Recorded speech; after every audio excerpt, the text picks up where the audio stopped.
ஜாக்கிரதையாயிரு. நீ ஆலோசனை கொடுக்கறது எல்லாவற்றையும் நீ என்ன பண்ணிடாது, என்ன செஞ்சிடவே செஞ்சிடாது. நம்ம ஏரியா பக்கத்தில் இன்னைக்கு ஒரு வாலிப தம்பி மிகப்பெரிய குடிகாரனாய் மாறி இருக்கிறான். ஏன் அப்படின்னா, சும்மா இளம் வயதில் பிள்ளைகளுக்கு ஒருத்தருக்கு ஒருத்தர் இந்த நேசம் வர்றது உண்மைதான்.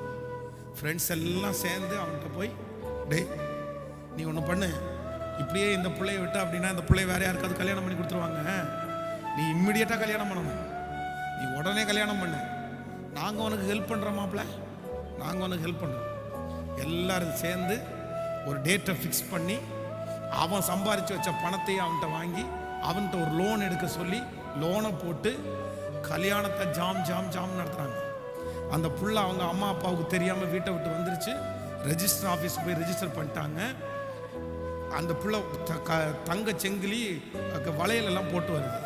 இவனை 10 பேர் சேர்ந்து இவர்கிட்ட சொல்கிறாங்க, டே மாப்பிள்ள, நம்ம இன்னைக்கு கல்யாணம், இன்னைக்கு எல்லாருமே பார்ட்டி பண்ணணும், காசு எதுவும் இல்லை, உங்கள் ஒய்ஃபினுடைய கழுத்தில் தான் நகை இருக்குல்ல அப்படின்னு சொன்ன உடனே அவனும் குடும்பம் சொன்னா அந்த பொண்ணு கழட்டி கொடுத்துருச்சு.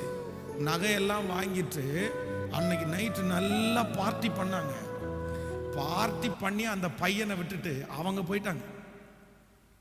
அவங்க வேலையை பார்த்துட்டு போயிட்டாங்க. இவனால் குடும்பத்தை நடத்தவே முடியல. இன்றைக்கு தன்னுடைய மனைவியை துரத்தி விட்டுட்டு அவன் ஒரு குடிகாரனாய் மாற்றப்பட்டிருக்கிறான். இதற்கு என்ன காரணம் அப்படின்னா, தவறான கைடன்ஸ், தவறான வழி நடத்துதல். யோசிக்காம முடிவு எடுக்கவே கூடாது.